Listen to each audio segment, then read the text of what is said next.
Continuation from yesterday, verses 21 through 23. A woman, when she is in labor, has sorrow because her hour has come. But as soon as she has given birth to the child, she no longer remembers the anguish for joy that a human being has been born into the world. Therefore, you now have sorrow, but I will see you again, and your heart will rejoice, and your joy no one will take from you. In that day, you will ask me nothing.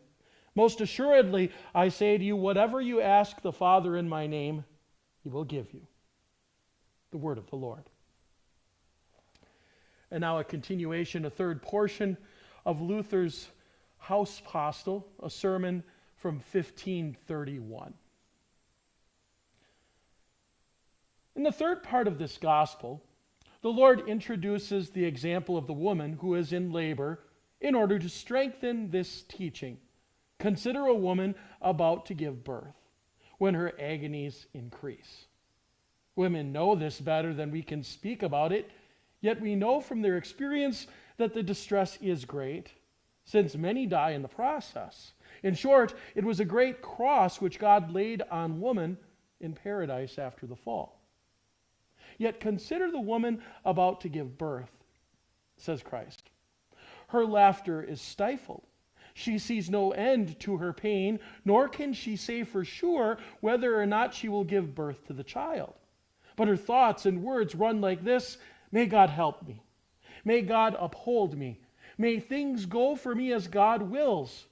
For she does not know whether the child is to come into the world or whether she will survive. Before her mind runs the text that was spoken to the woman in paradise: I will greatly multiply thy sorrow and thy conception. In sorrow thou wilt bring forth children. And she's also anxiously groping for those words, a little while.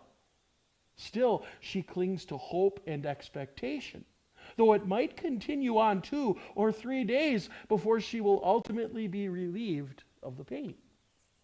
Our dear Lord Christ sets this illustration and example before us in order to reinforce this teaching about the cross and suffering, so that we might learn to have sure hope.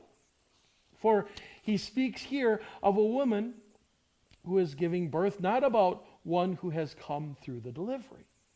In other words, a woman who is to give birth is in fear, just as you are fearful when your cross and suffering overtake you.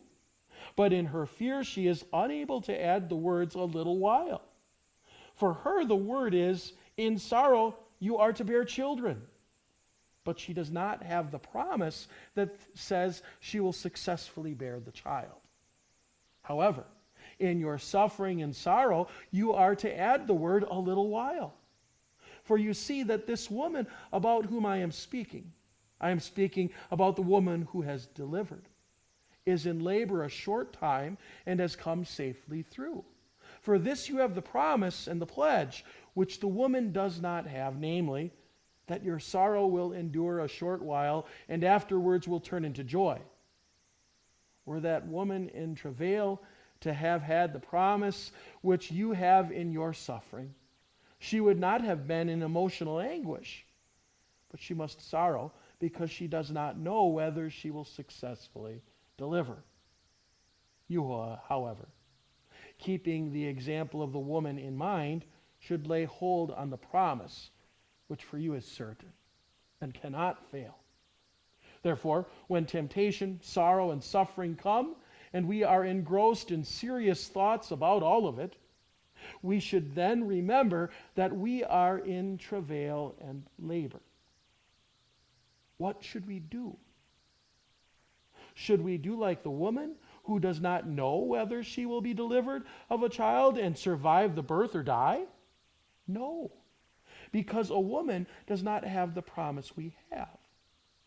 Therefore, it is not the woman who has not given birth who is to be our example, but the woman who has delivered and survived the delivery serves as our example.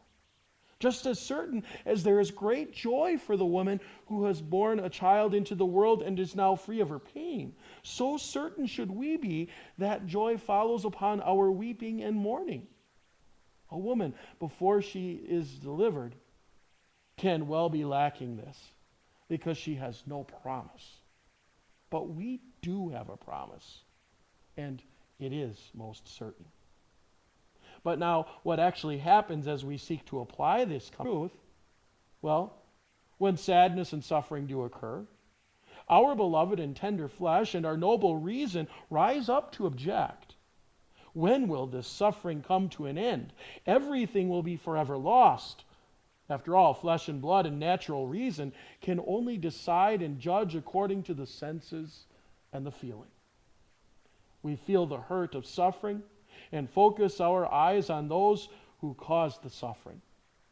But that only increases the grief and the misery until we are confronted by death itself. And so whoever wants to be a Christian cannot be swayed by how much it hurts and by how much the flesh wants to be free of the hurt. On the contrary, the believer clings to the Word, comforting himself with the promise that sadness lasts only a little while, and then changes into gladness. Here, too, belongs Christ's illustration about the pregnant woman whose hour has come. When the baby is actually delivered, her anguish is soon forgotten in the joy that a new life is born into the world. He who has this kind of confidence will come through and find shape no matter how burdensome his trial and suffering may be. Without such an attitude, however, he will not even be able to survive a small and trifling test. For if he has actually abandoned the word and promise, then all of his doings and endeavors can only be the result of worldly counsel and thinking. And that cannot produce anything really spiritual.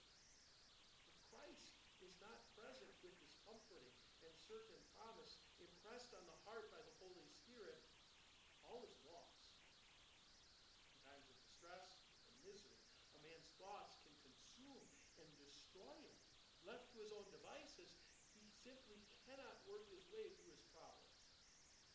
Something similar happened to the Jews in their wilderness wandering. The more they focused on the bite of the fiery serpents, the greater grew their threat and their fear. The same will happen to the man who has lost faith in the word of promise. The more he concentrates on what he feels and how much it hurts, the more quickly he will succumb to fright, doubt, and impatience. And so, when we do have sorrow, let's hold on to the word, applying it to our problem with thoughts like these. My Lord Christ already forewarned me that I must expect weeping and mourning. Well, at the same time, the world is rejoicing. But the weeping and mourning, he assures me, will not last for long. Not only has he given us the assurance, but he has also left us this example of the pregnant woman filled with anxiety because her time had come, but who, when the child was delivered, still bore. So, I also should believe that he will deliver me